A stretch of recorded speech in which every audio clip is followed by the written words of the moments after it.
Hey, salut tout le monde, ici encore Pew. On se retrouve pour la deuxième vidéo pour finir les leaders verts et jaunes de la nouvelle édition Union Force sortie le 25 avril, donc aujourd'hui. Alors, on va commencer par présenter d'abord les personnages. Donc il y en aura 6, enfin 3 leaders, donc 3 évolutions. Cell, Sangohan, C17, Cell forme ultime, Goku et Gohan Kamehameha père-fils, C17 et C18 le duo diabolique. Donc comme vous pouvez le voir, ils viennent de la saga des cyborgs. Cyborg C17, C18 et Cell forme ultime. Comment ça va se passer? Donc on va faire comme aux premières vidéos, description des leaders, leurs différents effets et la jouabilité selon moi. Mon point de vue sera totalement objectif, ou pas en fait, non surtout pas objectif en fait, c'est vraiment mon point de vue. Je suis sûr qu'il plaira pas à tout le monde, il plaira peut-être à très peu de personnes, voire à beaucoup, on verra. Vous avez les commentaires pour me dire ce que vous en pensez, lâchez-vous, n'hésitez pas, on attaque. On va commencer en premier, par ceux que vous avez vu en premier, je suis désolé, on va faire Cell. On aurait pu commencer par juste par les... comment ça s'appelle? On aurait pu commencer par C17 et C18, mais j'avais pas envie. J'aime bien Cell, je vais commencer par lui. Alors Cell, donc il a une activation principale et un éveil. Donc activation principale, une fois par tour, placez une carte depuis votre main sous cette carte. Choisissez jusqu'à une carte de combat de votre adversaire avec un coût d'énergie de 3 ou moins et mettez-la KO. On va juste utiliser une carte de la main sans dépenser de ressources et on va mettre KO une carte adverse. Je sais pas si vous vous rappelez d'une carte qui était... comment ça s'appelle? Excusez-moi, je cherche encore un petit peu les noms. Pardon. C'était Sangoten de la famille de la justice. C'était une petite carte, je vais essayer de vous la trouver. En fait, c'était une petite carte qu'on devait utiliser en combo durant notre tour. Si on faisait une combo avec elle, notre champion gagnait 5000. On détruisait une carte adverse de combat qui avait un coût d'énergie de 3 ou moins. C'est exactement la même chose, sauf que là, on n'a pas besoin de payer de ressources. C'est gratuit. Ah bah, on perd une carte, forcément une 1 pour 1, mais pas de ressources. Moi, je trouve ce Cell un petit peu trop fort. Surtout qu'il est dans les bonnes couleurs pour détruire les cartes adverses. Mais bon, c'est Cell, on va dire, c'est normal. Il a un éveil basique, non comme les autres, hein, 4 points de vie ou moins, il se retourne. Moi, je pense qu'on en verra beaucoup des Cell, hein. C'est une très bonne carte, surtout pour les débutants, je pense. On enchaîne sur sa forme évoluée. Alors, Cell forme ultime. Ah bah je suis content, je viens de voir en plus dessus, on va le voyez en bas à droite, c'est un R. Elle va être rare.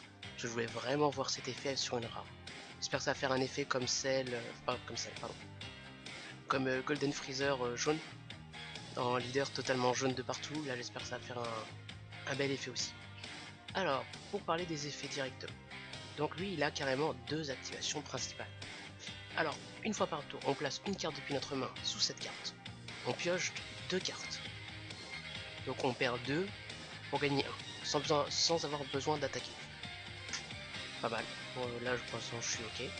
Activation principale, une fois par tour. Placez deux cartes se trouvant sous cette carte dans votre zone de dispersion. Choisissez jusqu'à une carte de combat adverse et mettez-la KO. Alors, si vous vous rappelez du Cell précédent, que je vais vous remettre tout de suite, le Cell précédent, il faisait pareil. Il mettait une carte depuis notre main sous Cell. Donc ça veut dire que là, on va mettre encore une autre carte, c'est-à-dire que dès qu'on peut, généralement on pourra le faire une fois voire deux fois, on va pouvoir s'occuper de une à deux cartes gratuitement comme ça, par tour. Enfin, deux cartes, enfin, pas deux cartes par tour, hein, mais pendant deux tours on va s'occuper de deux cartes adverses. Non seulement on pourra piocher, accélérer, je ne vois pas de défaut pour l'instant à cette carte, je me dis qu'elle a sa place dans beaucoup de jeux. Elle nous donne de la ressource parce qu'on peut piocher deux en se défaussant d'une carte. En plus, la carte qu'on doit mettre depuis notre main en dessous, on n'a pas besoin que ce soit une carte spécifique. Par exemple, c'est pas comme Freezer, on doit mettre des cartes de type armée de Freezer. Ou bien Kula, qu'il faut que ce soit des cartes de métal couleur, etc. Là, c'est n'importe lesquelles. Donc, c'est vraiment très puissant. Elle peut rentrer dans énormément de jeux. Bien. Ensuite, on a C17 leader leader vert, donc C17. Un petit effet permanent. Alors C17, qu'est-ce qu'il nous dit? Il nous dit deux choses. Il nous dit il réduit de 1 le coût d'énergie des C17 et des C18 dans notre main. Et un éveil de... Ah, il a un éveil à 6 par contre. Donc ça veut dire que là il n'y a pas besoin d'attendre d'avoir 4 points de vie, c'est 6, il se retourne en pioche de vie. Alors moi j'aimerais bien savoir, avant qu'on retourne la carte, j'aimerais bien savoir en fait quels sont les différents C16 et C17 dont on va pouvoir baisser le coup. Parce que je crois qu'ils sont au... Non, je sais pas, je crois, je sais. Ils sont 4. Donc voyons voir lesquels il y a. Il y a le C17, frère jumeau. Donc frère jumeau, automatique, une fois par tour. Quand cette carte attaque, j'enlève le côté permanent qui sert à rien. Quand cette carte attaque, vous pouvez placer une carte depuis votre main dans votre zone de dispersion. D'accord? Si vous faites ainsi, choisissez, excusez-moi, désolé, j'ai un peu bafouillé. Choisissez jusqu'à une C18 dans votre zone de combat et passez-la en mode action. D'accord, donc ça c'est pas trop mal.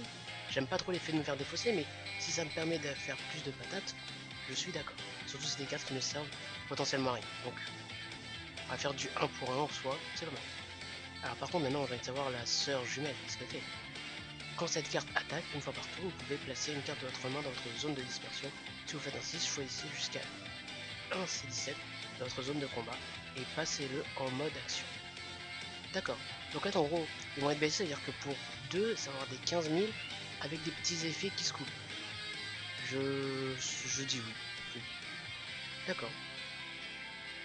Ouais, non, j'aime bien. C'est pas mal. On a encore deux autres, un C17 et un C18. Donc pour 5, donc ça veut dire que lui coûterait 4. Double frappe. Cette carte inflige 2 au lieu de 1. Ok, bon, pour 5, 20 000, ça a l'air normal. Quand cette carte attaque, piochez des cartes jusqu'à ce que vous en ayez 4 en main. Donc ça veut dire qu'avec lui, on va pouvoir se permettre carrément de perdre des cartes, enfin défaussant des cartes, pour booster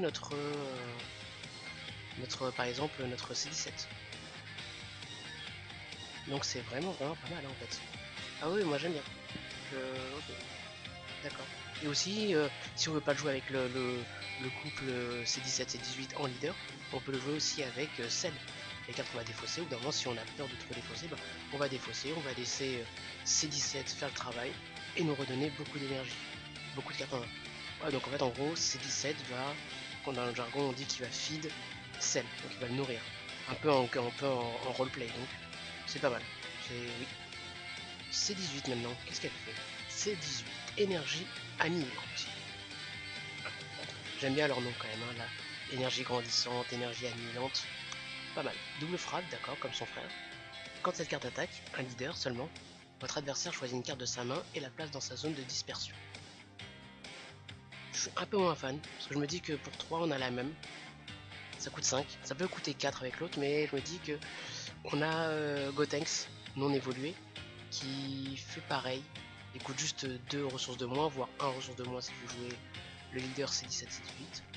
Donc là je suis un peu mitigé, je trouve ça pas suffisamment fort, pardon. Mais pas suffisant tout. Ok, voyons voir maintenant l'évolution de C17 et C18, le duo diabolique. Alors, permanent, réduisez de 1 le coût d'énergie des C17 et C18 dans votre main. D'accord, donc là il y a deux effets permanents en fait. Le premier, on le connaît, on va l'enlever. Le deuxième, si votre total de points de vie est de 4 ou moins, tous vos C17 et C18 gagnent 5000 de puissance. D'accord, là on commence à discuter quand même. Ça veut dire que pour 2 ressources, on a des 20 000 de patates quand même. Hein. Je vous rappelle que les autres elles coûtaient 3, donc en fait 2 avec ça, et elles ont 15 000. Et quand cette carte attaque, on pioche une carte. Ah, par contre, il y a un petit effet négatif là-dessus. Elle a que 10 000 de force.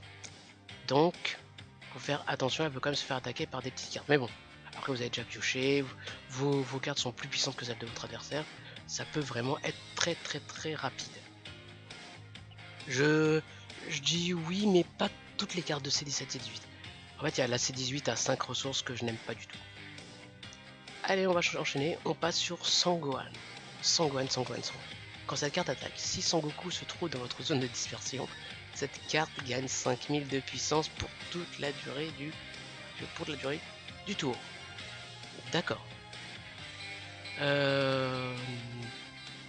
D'accord, ouais, c'est quand durant votre tour, vous gagnez 5000, d'accord. Petit effet d'éveil. Petit effet d'éveil, bah, comme les autres, aux 4 points de vie au moins, vous la retournez. Je trouve pas ça fou, mais bon. Après, il devient hit, mais le hit, comme je l'avais dit, hein, sans condition, bon. Le hit est rouge, celui-là est vert. Pas pareil. Mais bon, hit est mieux parce qu'il n'y a pas de condition. Voyons voir. Quand il se retourne, il a intérêt de badass. Hein, Sangohan, quand tu te retournes, s'il te plaît. Alors, déjà l'image, elle est magnifique. Ah, c'est une Unco. C'est une UC, donc c'est une Uncommon. Moyennement rare, donc. C'est un peu dommage, j'aurais bien aimé qu'elle soit rare. Parce que là j'aurais flétri, elle un petit peu, j'aurais dit, ah oui, s'il vous plaît. Avec des petits éclairs de partout et tout. Mais bon, c'est pas grave. Donc, elle a deux effets. Un effet auto et une activation de combat. Donc, l'auto, quand cette carte attaque, on pioche une carte. Basique, simple. T'as reconnu la référence. Activation combat. Donc, une fois par tour, retirez de la partie toutes vos cartes dans la zone de dispersion. Cette carte gagne 5000 de puissance et acquiert triple frappe. Donc 3 dégâts au lieu d'un. Puis à la fin du tour, vous perdez la partie. Ouais, donc c'est une carte de vraiment de all-in. Donc elle gagne 5000. Donc elle a passé à 20 000. Elle met triple 3 points de dégâts d'un coup. Donc en soi, elle peut one shot, s'il reste 3 points de vie au moins, normal. Mais si on rate, on meurt.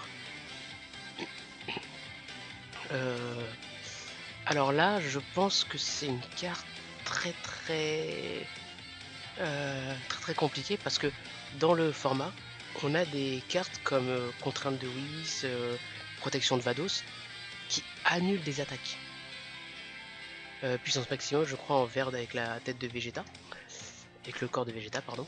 Mais le problème, c'est que je crois que ces cartes-là, si elles annulent cette attaque ultime de Goku et Gohan, vous avez perdu.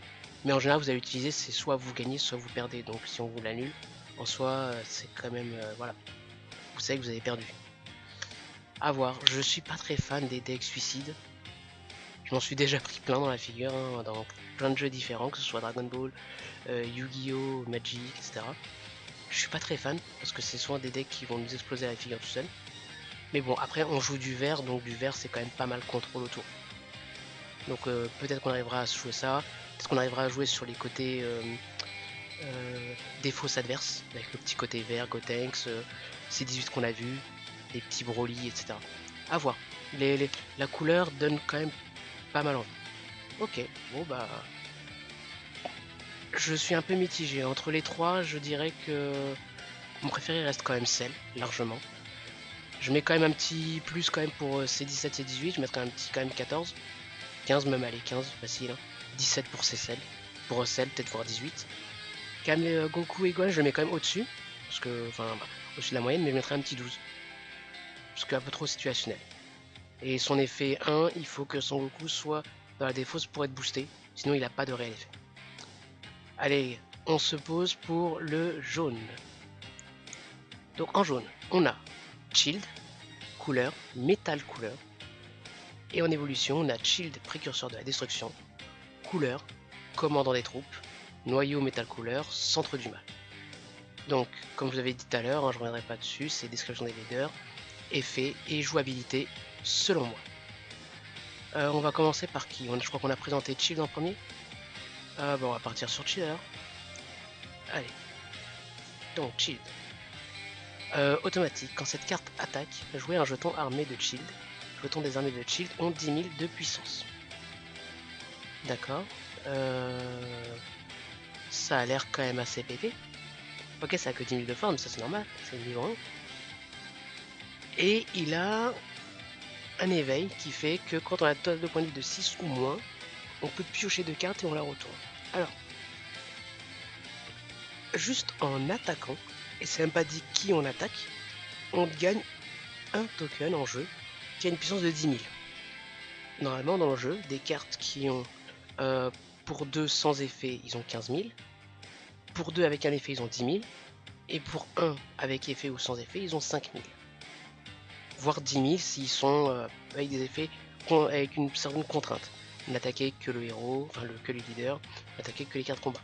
Là, vous allez juste attaquer, vous allez gagner un jeton de 10 000, tout simplement. Un jeton qui peut aussi lui-même attaquer.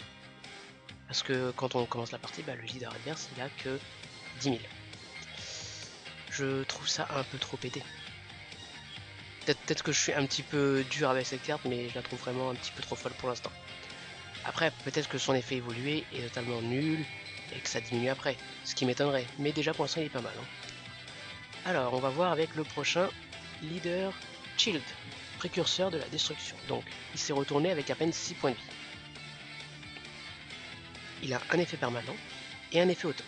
Donc l'effet permanent, pendant votre tour, cette carte gagne 5000. D'accord. Donc durant le tour adverse, il est à 10 000, donc pas très fort défensivement. Par contre, en point de vue d'attaque, il a 15 000 qui revient normal. On va dire qu'au niveau de l'attaque, il est normal. Il n'est pas fou, il est normal. Quand cette carte attaque par contre, on pioche une carte, ce qui est normal, et on ajoute encore un jeton. Alors au bout d'un moment, les jetons ne toucheront pas le héros adverse, mais quand même risque, parce que après on se dit bah je vais perdre une carte, mais mon adversaire va lui aussi perdre une carte si vous utilisez une sorte de combo avec. Donc est-ce que votre adversaire arrivera à suivre le tempo qu'on risque de lui mettre avec cette carte? Parce que pour moi ça va être une carte de aggro tempo en fait. Pour moi ça va être vraiment ça le problème de ce deck là, va être joué autour d'un aggro tempo. Tous les tours vous allez poser token, et vous allez juste utiliser des petites cartes combo de votre main pour booster ces tokens, ou bien vous allez utiliser les cartes que vous avez en main pour faire survivre vos tokens ou protéger juste votre héros et le tuer à la fatigue avec les petits tokens. Shield c'est pas mal, j'aime un petit concept, en plus ils mettent des tokens maintenant, j'espère qu'on les aura dans l'édition. Alors prochain, couleur, ça dépend, couler, si vous voulez vraiment le lire à la française, coller. Alors, non, coller ça fait un peu bizarre. Activation principale et éveil. Donc, activation principale. Une fois par tour, placez jusqu'à 3 cartes du dessus de votre deck dans la zone de dispersion. S'il y a un clan de Freezer ou plus parmi elles, cette carte gagne plus 5000 de puissance pour toute la durée du tour. Voilà, toujours les petits effets que je n'aime pas trop, à moins que dans son évolution il y a quelque chose qui fonctionne avec les cartes dans la défausse. Mais je n'aime pas trop jeter les cartes de mon deck comme ça bêtement et me dire ok, tu as peut-être gagné 5000. A voir, là pour l'instant je pense qu'avec comme le son, comment ça s'appelle, l'évolution de couleur, ça devrait être un sorte de métal couleur ou un truc comme ça. Je pense qu'il va y avoir un effet de reconstruction des cartes qui ont été mises dans la défaut. Donc forcément peut-être les récupérer en main ou les récupérer en jeu, ou avec une forme évoluée, etc. Peut-être une création de token à partir de ce qui est dans la défausse. On a eu Shield, pourquoi est-ce qu'on n'en aurait pas un autre? On ne sait jamais. Alors, en éveil, quand votre total de points de vie est de 4 ou moins, vous piochez 2 cartes et vous retournez couleur. Bon, un éveil basique, tranquille, c'est bien. Pas trop à se prendre la tête. Alors, couleur commandant des troupes. Activation principale. Une fois par tour, placez jusqu'à 3 cartes dessus de votre deck en zone de dispersion. S'il y a au moins un clan de 1, elle gagne 5000 pour toute la durée du tour. En gros, elle fait pareil que précédemment. Elle peut avoir 20 000 de force quand elle attaque, mais c'est tout. Ouais. Et quand elle attaque, on pioche. Je suis désolé, je suis pas très... Je sais pas. Son activation principale, son effet automatique, ils sont vraiment trop simples. Je m'attendais à plus de couleurs, surtout que c'est Ami Freezer, c'est des gros combattants, ils réfléchissent un petit peu, ils ont l'art de la guerre normalement, donc c'est pas que des gros bourrins. Enfin, après peut-être que Kula est doué comme ça, hein, je pense que c'est juste Freezer qui est un peu plus rusé. Mais bon, non, j'aime pas. On va changer. Hop, le prochain. Métal couleur. Ah, en plus il est beau. C'est une rare? Oui, c'est une rare en plus, nice. Un bel effet... bel effet métal comme ça. Très beau. Alors, quand vous placez cette carte dans votre zone utilitaire, choisissez un Big Get Star depuis votre deck et placez-le dans votre zone de combat en mode action. Mince, je savais pas qu'il y avait ça. C'est quoi ça, Big Head Star?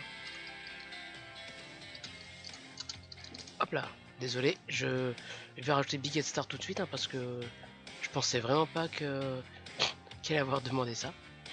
On va la retrouver tout de suite. Alors, Big Head Star. Donc c'est une carte extra, d'accord, de terrain. Activation principale. 1. Passez cette carte en mode inertie et placez une carte depuis le dessus de votre deck dans votre zone de dispersion. Choisissez jusqu'à un métal couleur avec un coût d'énergie de 2 ou moins depuis votre zone de dispersion et jouez-le.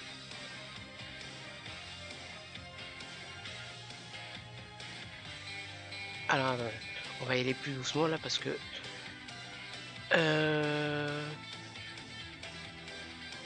Pour 1, principal, passez une carte en mode inertie et placez-la. Placez une carte depuis le dessus de votre deck, donc on va prendre une carte du deck, on va la mettre dans notre zone de dispersion, d'accord, donc on va la mettre au cimetière, tout ça. Choisissez jusqu'à un métal couleur avec un coût d'énergie de 2 ou moins depuis votre zone de dispersion et jouez-le. D'accord, donc c'est à ça que ça sert en fait, le fait de toujours vouloir défausser, donc on va même pouvoir le jouer avec le freezer précédent.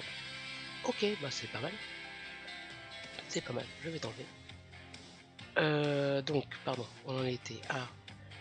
Donc son effet auto et son éveil. Donc l'éveil, on a qui était basique. Et quand il arrive, on gagne un big quelque chose. Un big hit star. Ok. Next. Metal couleur leader. Alors lui il est en mode éveil, donc il est pas gentil. Qu'est-ce qu'il a de pas gentil? Alors lui il a une activation principale, d'accord, et un effet automatique. Donc, activation principale, une fois par tour. Vous avez 3 metal couleurs ou plus en jeu.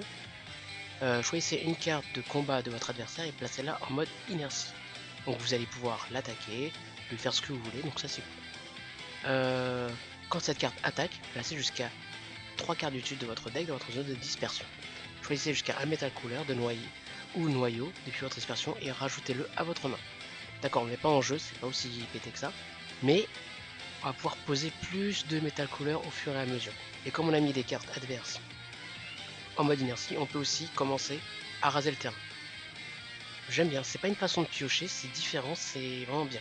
En plus, c'est pas parmi les 3 cartes, on en rajoute une qui est métal couleur ou noyau de métal couleur, c'est on met les 3 et après on change le, on prend une du cimetière et on rajoute dans la main. Donc ça peut être fait quelque chose précédent. C'est cool. Ok. Donc, ah pardon, je vous ai rajouté quelques petites cartes quand même pour qu'on voit les différentes qui sont présentes pour jouer avec lui. Donc, il y a le noyau de métal couleur, force infinie, noyau de métal couleur et propagation infinie, réveil du noyau du métal couleur. Voici les 4 cartes que on va pouvoir jouer avec. Donc on peut les rajouter. Donc ce que je vais faire, je vais mettre quand même en grand écran parce que, hop là, on va virer lui.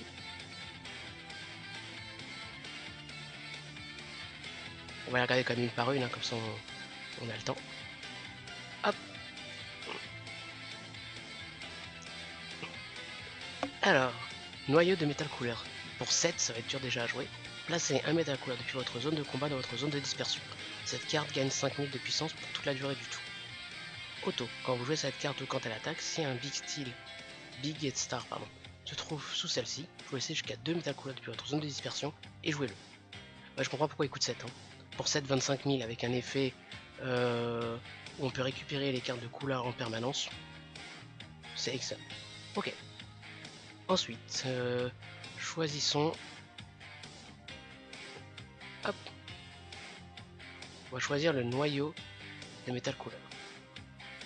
Alors, Union Absorption. Donc 5. Placez Big Steak Star dans votre zone de combat sous cette carte. Choisissez jusqu'à un noyau métal couleur depuis votre deck et placez-le par-dessus cette carte puis mélangez votre deck.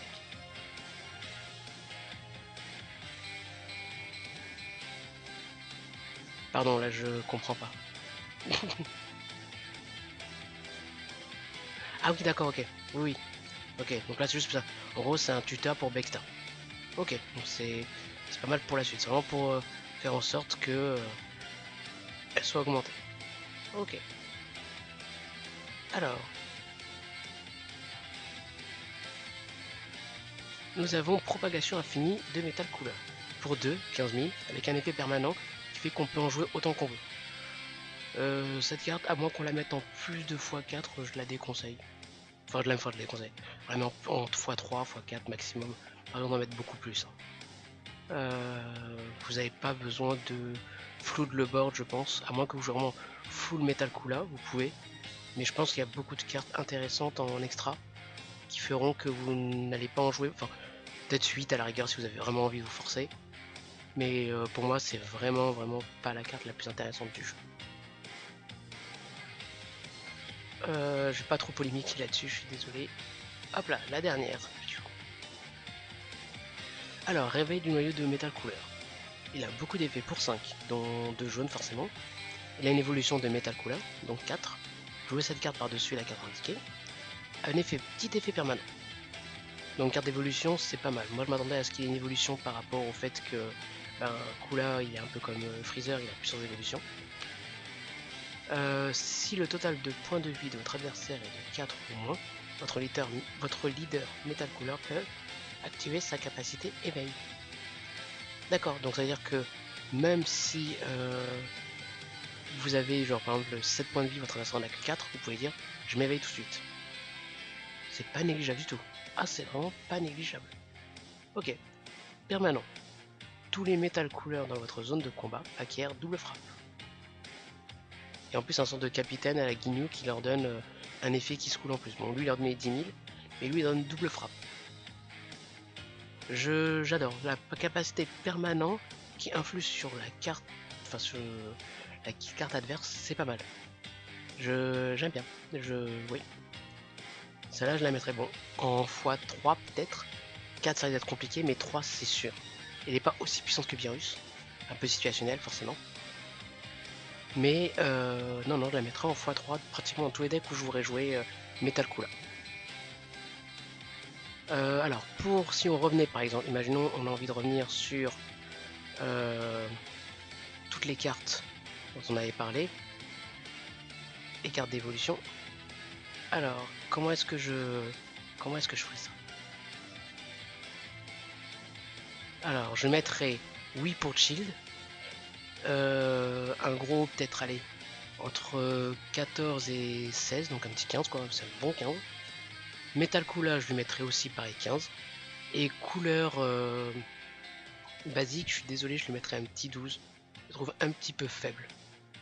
Et un petit peu trop basique.